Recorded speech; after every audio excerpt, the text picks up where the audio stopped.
Okay. I'm gonna wait till the door closes. Hey y'all, welcome back to my bookish podcast. It was trippy for a second because the cameras moved. But hey y'all, welcome back to my bookish podcast where we talk about the books that I read and why I read them.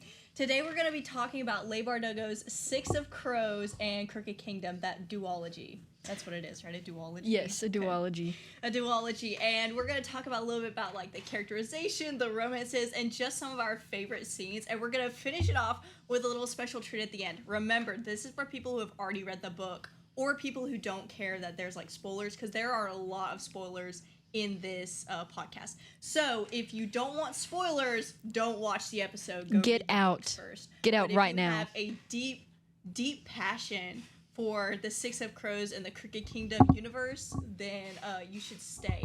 And you might want to grab a drink and a snack because this is going to be a while. So to start us off, we want to talk about a little bit about the characterization of one of our favorite, or at least one of my favorite characters, and that's Kaz Brekker. And I think one of the reasons that I like Kaz so much is he reminds me a lot of Thomas Shelby from Peaky Blinders. Like, to me, they just give off the same exact vibes. And I think the characterization for Kaz is so good, because a lot of the books that you read, or at least that I read, the fantasy novels, or like the dystopian that I read, is like, he's a bad guy, but it's for a good reason. Mm-hmm. And Kaz, he is a bad guy, and it's for a good reason, but he doesn't try to make it. Like, he doesn't try to justify himself. He's like, yeah, I'm bad, and I know it. I'm bad, and I know it. And he's just so much different, and so much, like, his character is so strong, and it's so, like, it feels real. Because a lot of times, the bad guy, like, breaks down, and he's like, oh, he falls in love, like, da-da-da-da-da. But, like, Kaz's character stays steadfast. It does change, and Alyssa's going to talk a little bit about that in a minute, but Kaz's character is so steadfast, and his backstory is so incredible. I love it so much. I love it to the deepest parts of my soul. So I want to read a couple of quotes that I think exemplify Kaz Brekker's characterization perfectly, because I love characterization. I was reading through the books last night, so are these the best quotes? Probably not. Probably not. But they get the job done. But they get the job done, and I think they do. I think they just illustrate who he is as a person, because in my mind, he's a real person. Mm-hmm. The first quote is, I don't think I need to waste breath on threats. First of all, we're going to talk about how he said waste. He's a man of business. He works efficiently, and he also has that sense of, like, self-preservation where it's like, I don't want to expend energy where I don't need to.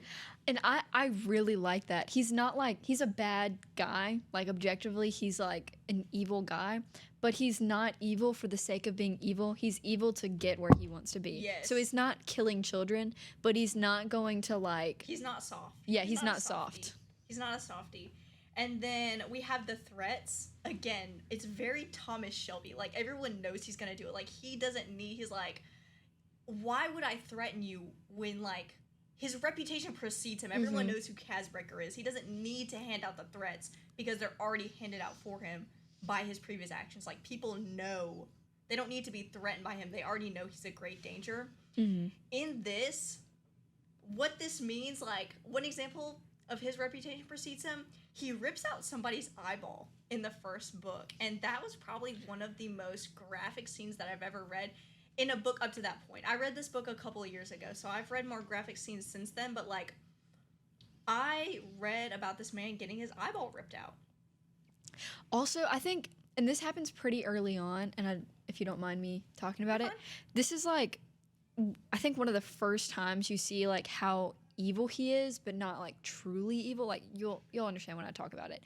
But in the very first, like, scene with him in the book, it's like this back and forth between his gang and an enemy gang, and there's, like, somebody there, like, the main guy, and he's like, hey, maybe when you go home you should tell your, like, pretty little girlfriend that blah blah blah blah blah, or something like that. Something and he starts happened with an ish, yeah. he starts, like, saying, or, like, Kaz starts talking about, like, the other guy's, like, girlfriend, and starts giving, like, details and stuff.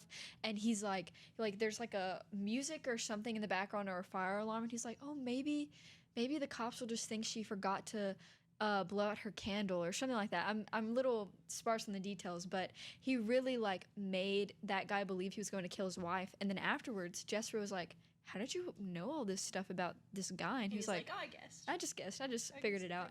So it was like, and like the fire alarm, he was like, "Oh, that's just a lucky coincidence."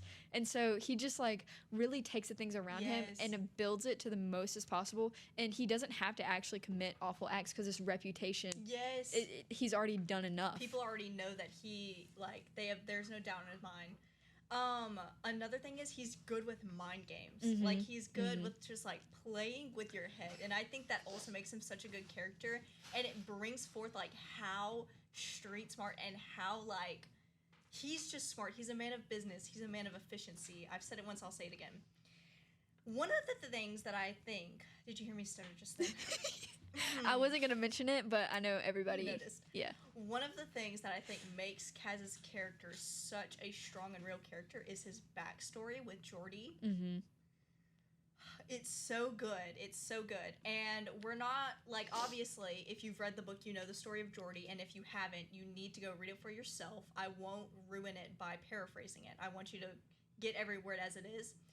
But I'm going to read for you one quote that I think is amazing, not from the story of Jordy, but just something about, like, Kaz. For every trick you've seen, I've seen 1,000. He's saying this to Matthias after they broke him out of Hellgate. You think a year in Hellgate hardened you, taught you to fight.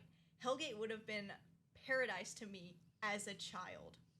Not only would one of the most dangerous prisons be paradise to him as a criminal, it would be paradise to him as a child. That's what he's been through as a child.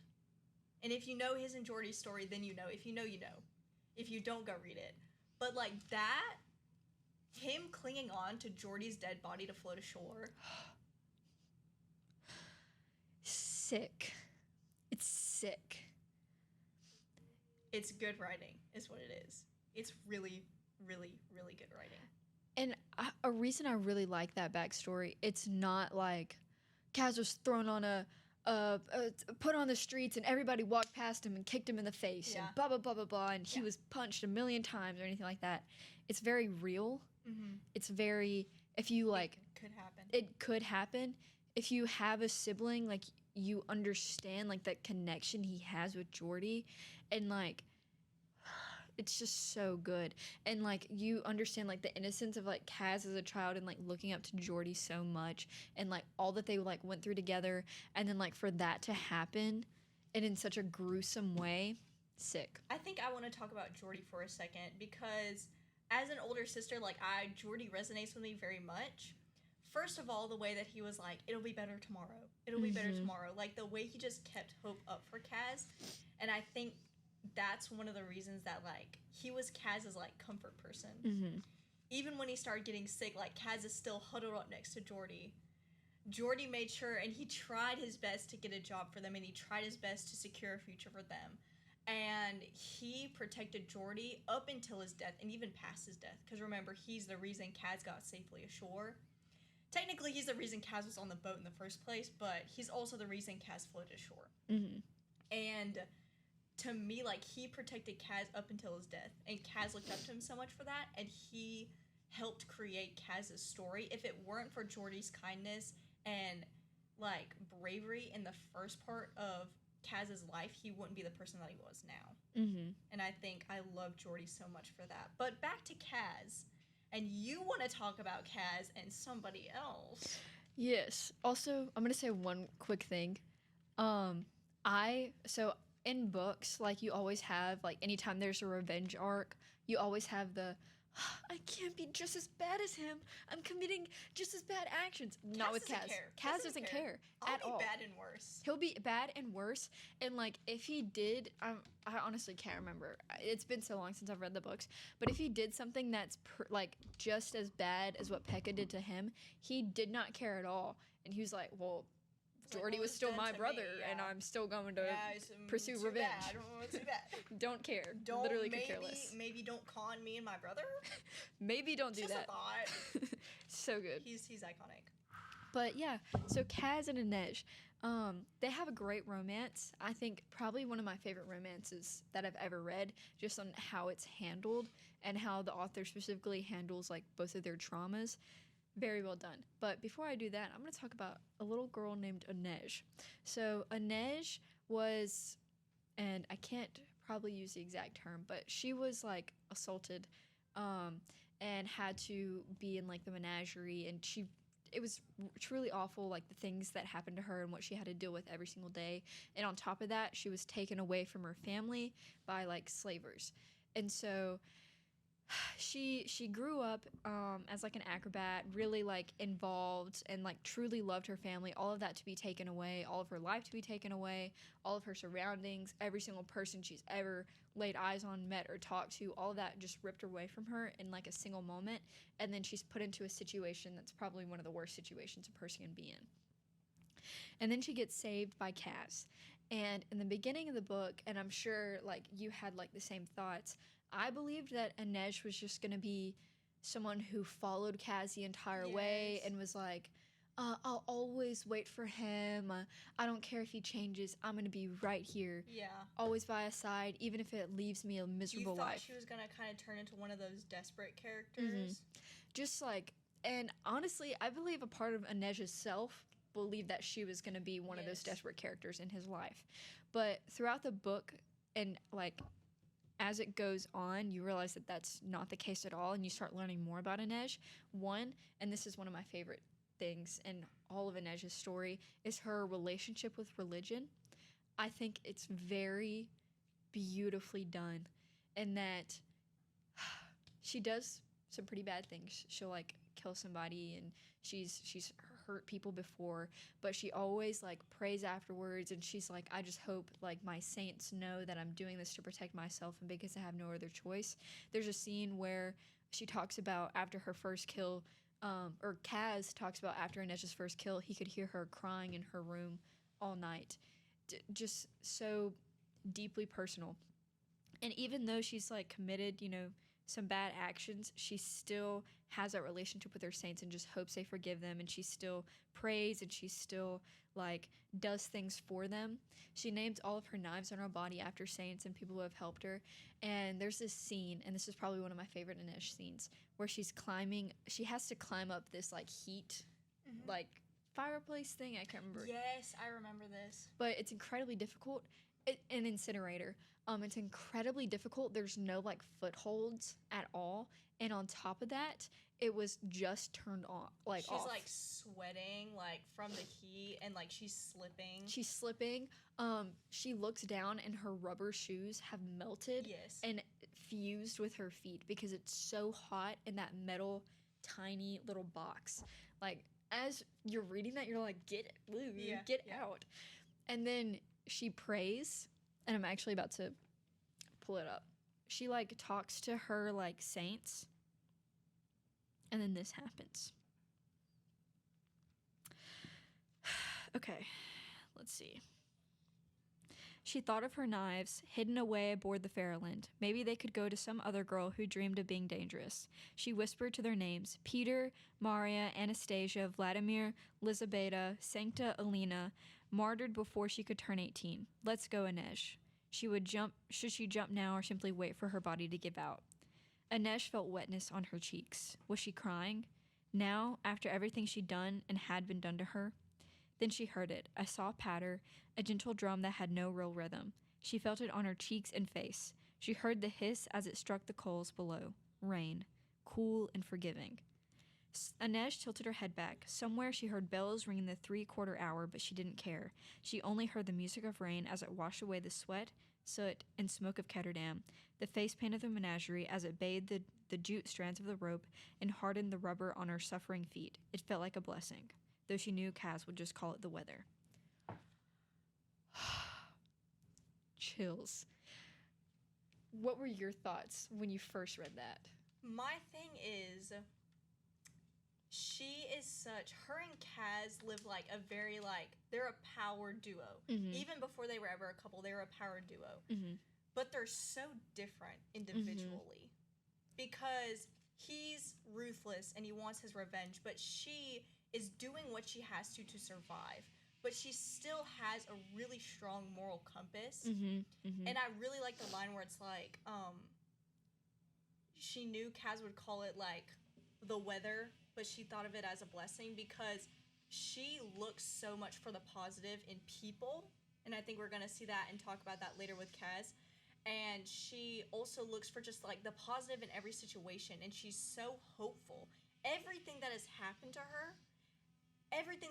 her, and she's still loyal to her religion, and she still looks for the good in things. Like, to her, that's a blessing. She's stuck in this incinerator, but the rain is a blessing. Mm-hmm. And to me, that shows so much about the strength of her as a person. Mm-hmm. Because who can sit with their shoes, like, melting on the iron that they're climbing on and say that the rain is a blessing? Because that's incredible. It's crazy, and it's so good. And I love, throughout the entire Kaz and Inej romance, neither of them change their moral compass. Yes. And neither of them expect the other to. I know we talk about, like, Inej, like, you know, refusing, like, all that, and I'll talk about that in a minute. But at no point does she think Kaz is a worse person because he doesn't believe in the things that she believes, and vice versa. They might, you know, make comments every now and then and being like, blah, blah, blah, like, I know that you would think this is the weather, but truly she doesn't look on Kaz in that way, and she doesn't let Kaz's view affect her view. Right. And I think that's very important. Now I'm going to read one more excerpt, and then we'll get into the Kaz and Inej romance. I'm so excited. So this is like, blah, blah, blah, she's talking. But even as she gave thanks, she knew that the rain was not enough. She wanted a storm, thunder, wind, a deluge.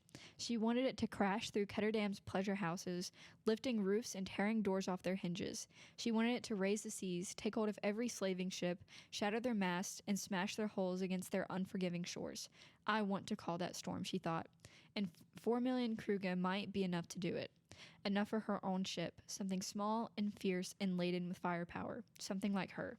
She would hunt down the slavers and their buyers. They would learn to fear her, and they would know her by her name. The heart is an arrow, it demands to aim to land true. She clung to the wall, but it was purpose she grasped at long last, and that carried her upward. She was not a lynx or a spider, even the wraith. She was Inej Gaffa, and her future was waiting above. That's a turning point in her character, because until this point she didn't know what she was going to do with the money. She just knew that Kaz needed her to be there for certain tasks, and she was going to help him with that. She didn't know what she was going to do until that moment, and then she gains this purpose, and like she finds a way out. I know, and it drives her throughout the entire series. It's so good. It's so good. I say we should tackle the Kaz and Inej romance together. We should. Do you want to open us up on that? Yes. So I mentioned before, and we've talked about like Kaz's backstory, we talked about Inej's backstory, but something that we haven't really touched on, both of them cannot really stand touch. More so Kaz, but touching is such, like, Kaz has to wear gloves everywhere because the thought of human skin on his own reminds him of his brother and like the melted, like, waterlogged, that emaciated flesh after he like clung to his brother's body to get back to shore. Yes. And so anytime he touches another person's skin, it just like he vomits, he like passes out. It's so bad. And with that, and with Inej's thing throughout their entire romance, the furthest they go is hold hands, and I love that. We don't get a make out scene, and I don't want a make out scene. No. Holding hands is so much more for them, and it's so much more meaningful than like anything else that you would read in a book, because it's not something that I think, especially at the beginning of the books, they ever thought that they'd be able to do, that they ever thought would be possible, and they both were so understanding of each other. Alyssa's gonna explain this more in a second, but there's a bandage changing scene where they like, Kaz wants to help her change her bandages, and he needs to, but he can't get himself to do it, and Inej doesn't try to force him. Inej isn't like, oh, like, it's been so many years, like, why can't you do this, da-da-da-da, I thought you loved me, or whatever.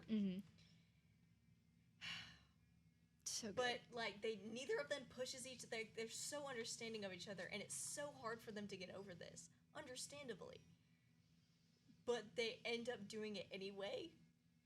Like neither of them is pressuring the other to get out of their comfort zone and do that for the other person, but they do it anyway. Yes. Purely out of their love for each other, even though it's so hard for them. If you think about Kaz's backstory, and if you think about Inej's backstory, if that was you, I definitely would not be able to get over touch easily. The amount of love they must have had to have for each other to be able to do that. Insane. So, I think this is a first scene. So, you see a common theme in their relationship where Kaz slowly reveals, like, parts of himself to Inej that he doesn't reveal to anybody else. Mm-hmm. And even though he's, like, making those sacrifices, Inej doesn't think that he loves her and that it's just sacrifices made out of convenience. Somebody has to see him take off his gloves. Somebody has to, like, be there to, like, climb up the rafters. Somebody has to listen to him talk about stuff. It's his investment. Yes, it's his investment. And on that investment scene, there's a scene where she gets stabbed. And she's, like, bleeding out. And Kaz, who, as we've established, can't stand touch, and though this wasn't skin to skin, there was clothing and there's gloves and there's a barrier, he still picks her up and limps, because he has a bad leg, limps to the ship and is like, you need to stay with me. You need to stay with me. And in his it's so good. In his internal monologue, he's like, Kaz, Inej, you're my everything. I love you so much. And then on the outside, he's like, no, you're my investment. Let's go. Of course I'm not going to let you go. I'm going to put money in you. I need you, Inej, for the mission, obviously. Let's go. Kaz, do you care about me? I put money into you, so yes. With the mission, yeah. You're pretty useful, I guess. I care about you a lot to get the money, obviously. And so she's stabbed. She passes out. Kaz is waiting on the ship the entire time, like watching over, freaking out, in a grumpy mood. She finally wakes up. They're talking. And Inej says something along the lines of, and I know we talked about, this is not, and I can't really explain it in a way. I will say this is not her pressuring him to touch her, but more so, she says something like, Kaz, I can't spend the rest of my life waiting for you and, like, not having anything happen. Right. I'm not gonna go into this and we just stand on opposite sides of the room, never touching each other. And that's not her necessarily pressuring him. That's her saying... I feel like that's her setting a personal boundary. Her setting a boundary and her saying, we both need to work towards this. And if we can't work towards this, then we can't be together. Right. Because I feel like a lot of books are so unrealistic in the fact that it's like, oh, I'll wait for you no matter what. Mm-hmm. And she's like, I have to live my life. And... if this is never something that's going to happen and never something we're going to talk about or discuss or even anything like that, then there's no point just waiting for you forever. One thing I like about Inej is she's so independent of anything else. Like, she doesn't feel the need to cling on to anything in order to continue to live her life. She's going to do what she has to do because of the situation that she's in, but she doesn't feel necessarily attached to anything to the point that she will destroy herself for it. She puts herself first in stuff that normally, like, I feel like in traditional, like, in most other romances and books, doesn't happen. Mm-hmm. Like, she set that boundary for herself because she knew what she wanted in life. Yes. That's something just present throughout the entire book. I think that makes her a really, really strong female lead. And it flips the whole, like, idea of what you thought the romance was going to be on its head. She's not going to stay in Ketterdam forever. She's not going to wait forever. She's her own person, and like you said, she's a very ambitious character. Very ambitious, very strong-moraled. Her personal happiness is incredibly important to her, and that's not her being selfish, because she does make, like, sacrifices for other people. That's just her putting her foot down and refusing to be, like, used or, you know, put in awful positions. She's such a strong, like, person. Such a strong person, because the way that I would have collapsed collapse as a person, unreal. But she continues to just, like, morals and strength and boundaries, like, ambition. Wants to get back to her family. After everything she's been through, and after everything she still has to go through. Mm-hmm. Because they still have, like, the whole mission ahead of them at this point. So I'm going to talk about a few scenes, and then I think you should talk about the bandage scene. Okay. I think you'll do better. Okay. So this is just, you know, experiences in which Kaz kind of shows himself to her. So there's a scene where they're all on the train, and he opens it up, and they have to be on this train in order to, like, continue their mission. He opens up the train, and he sees that all the bodies are really close together, and he's going to have to stand in the middle of those hot, sweaty bodies in that hot, sweaty carriage and just deal with it. And I want to say there was something between him and Inej where she knew that he couldn't stand touch. No one else on the team did.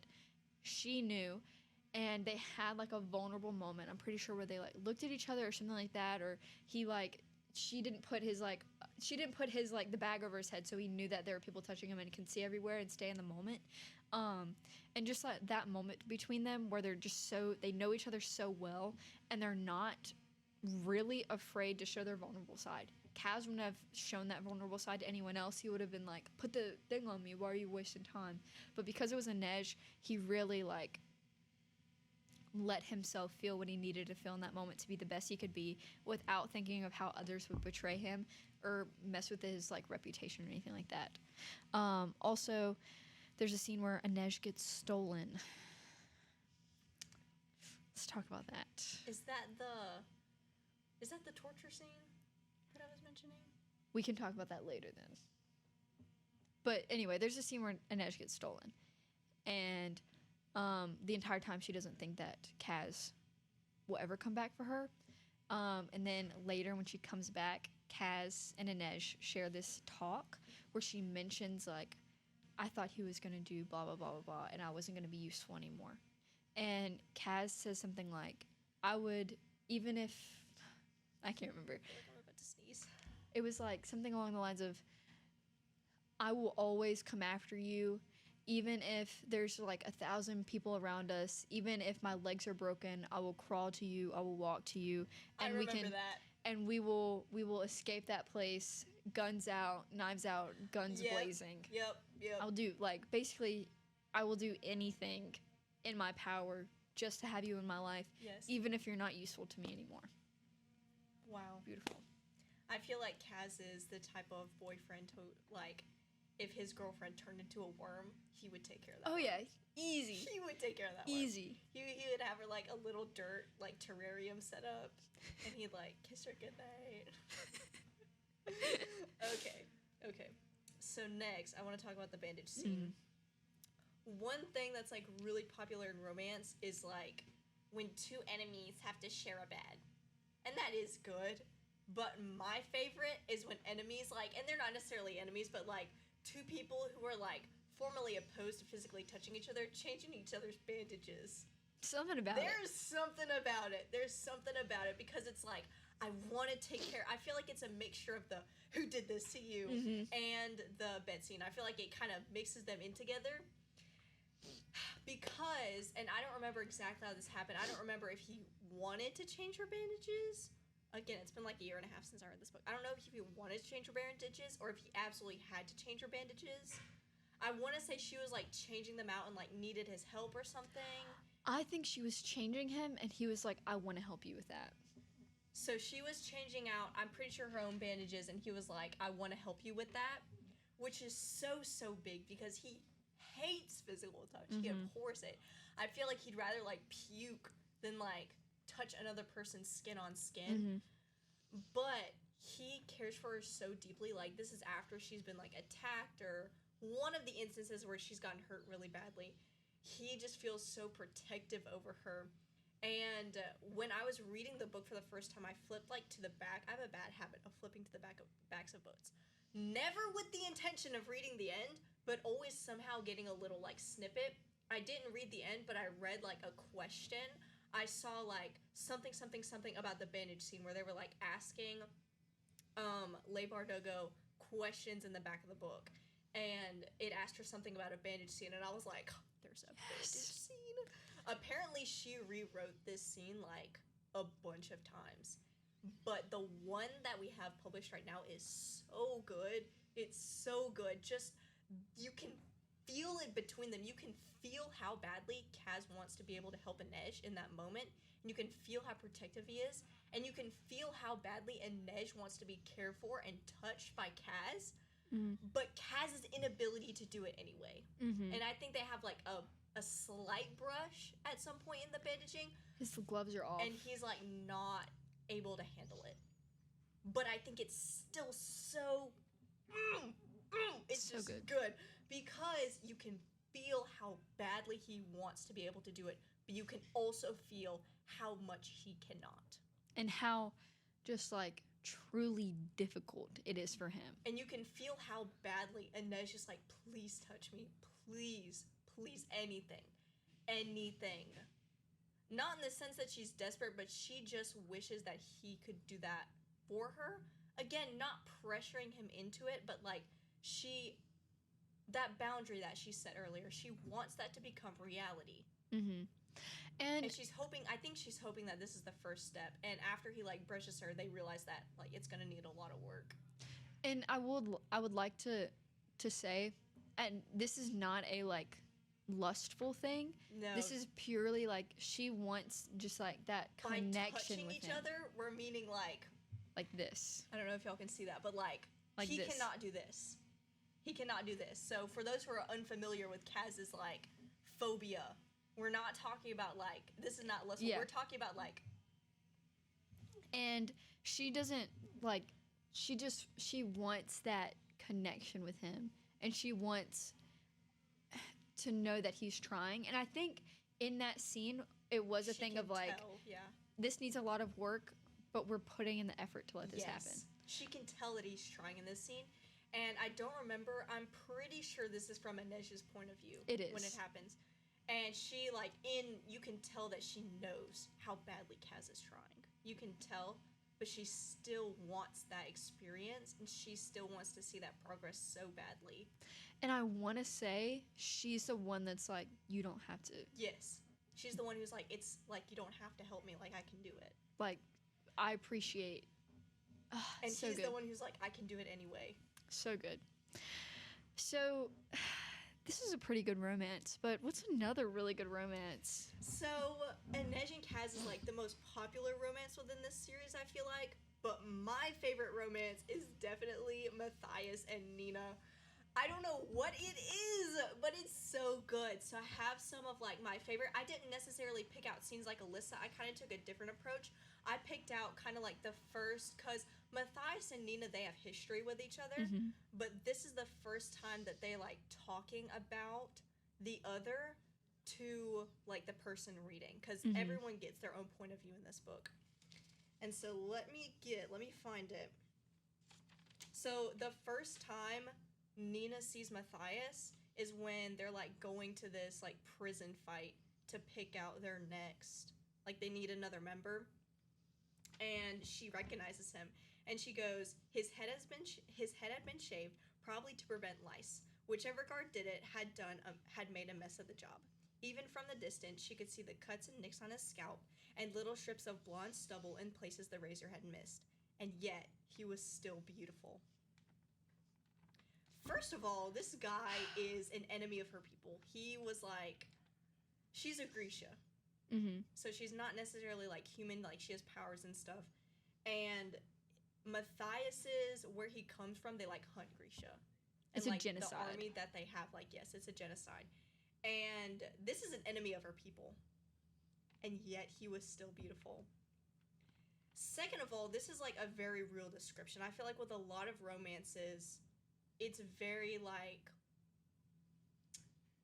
she was beautiful no matter what. Like, her hair was flowing, or like he was so like tall, and his tall and muscles lean and But here, this guy is grubby. And he's patchy, and he looks like he's been in a prison. Like, he actually feels like a prisoner to you as the reader. and yet he was still beautiful. It's so, like, when you love somebody like that, you love them all of the time. She doesn't know that she loves him, though, yet. But yeah, she doesn't know. In her head, she's just like, it's so good because she's like kind of mad. She's like, and yet he's still a beautiful dog. What the heck? But like, he's got this grubby freaking lice all over him, and he's got these patches of blonde, and he's still beautiful. What do I do?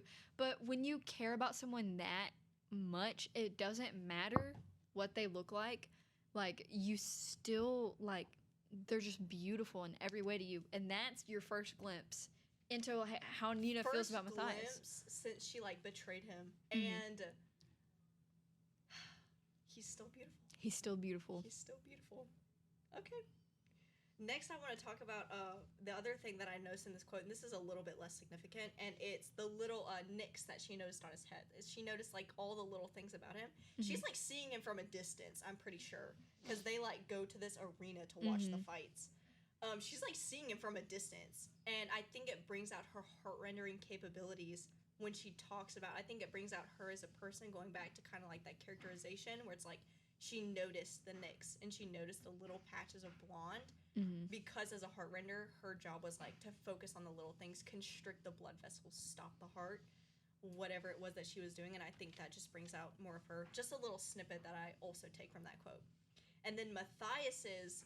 This is not his very first impression of her, but he's kind of talking to the reader about how he's having dreams of her. And I would like to say that he did tell Nina, like, ever since you betrayed me, every time I close my eyes, I see you. Whether good or for bad. That's and in wild. The worst dreams, she was welcoming and perfect in his arms.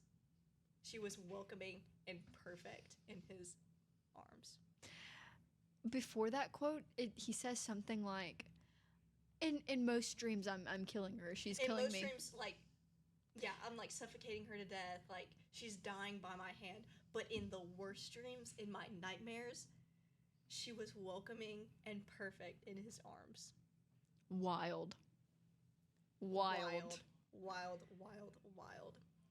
I think also the forced proximity. Forced proximity is probably also one of my favorite tropes. Because it's like you have no choice but to spend time together.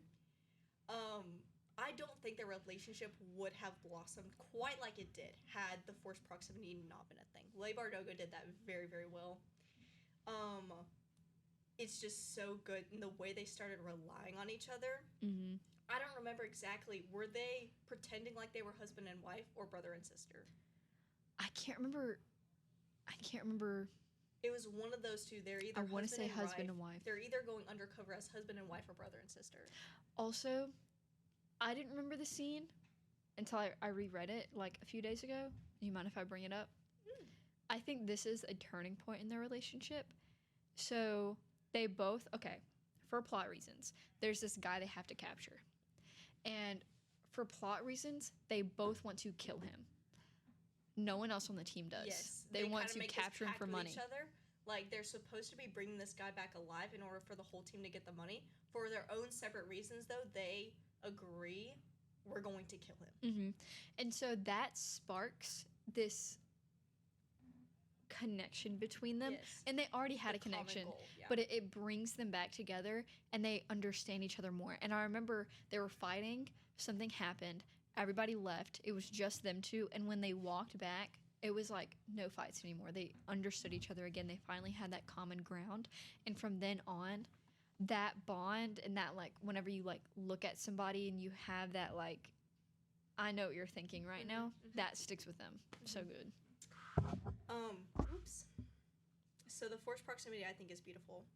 Another thing is Nina is the type of person, like, she's very out there. She kind of reminds me of my friend, she kind of reminds me of one of my friends. I don't know if I can say her name.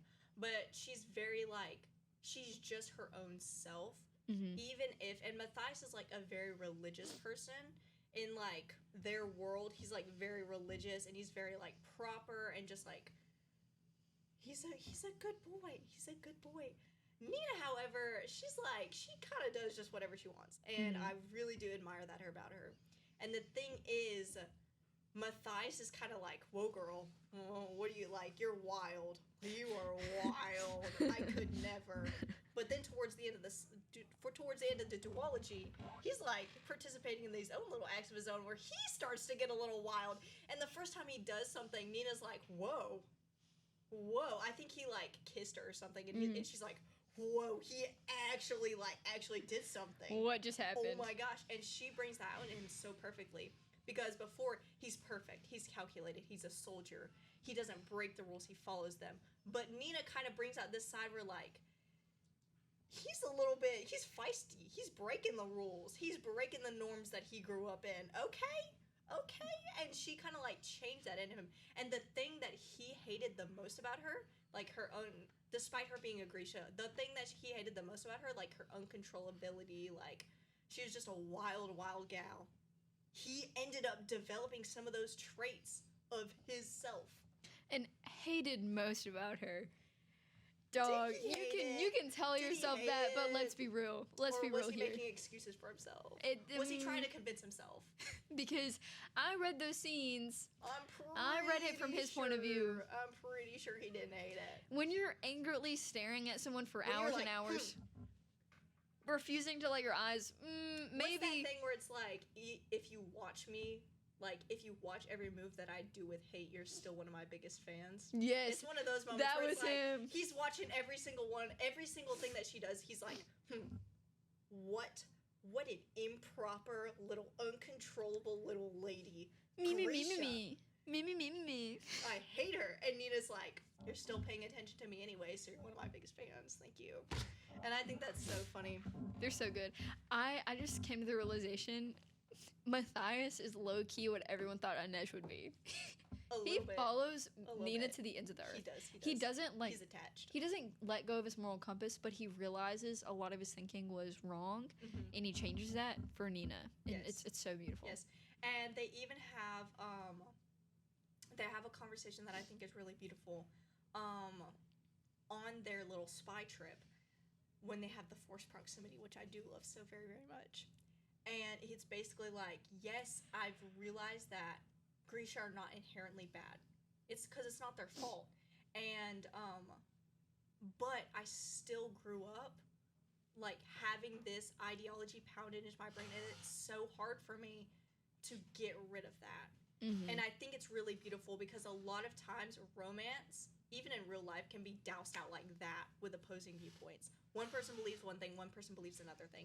And whether one person is right or wrong doesn't really matter, but the fact that they grew up with it, it's so hard to change that, and it's so hard to be honest with each other. But Matthias is honest. He's changing his viewpoint to the morally right thing, and he's able to be real with Nina, and he's willing to change for Nina, even though it's really difficult for him. Even though it's difficult for him to deny everything that he's learned and been taught thus far in life, he still does it for her, and he's honest with her about it. And I love that so much. And Nina is understanding of what he's going through. She is. She also went through, like, some, like, brainwashing, though it wasn't nearly as damaging Probably as... like a severe... Yeah. And it wasn't as, like, the things she was being brainwashed into weren't as harmful as Matthias's, but that was still it. I also love Matthias, like... He grew up in an awful environment, and he understands that a lot of the people that he was friends with also grew up in an awful environment, and he wants to help them. Yes. And I think that's very admirable, because it's very realistic, too. You're not going to completely abandon... It's going to be his demise. Yes, it will.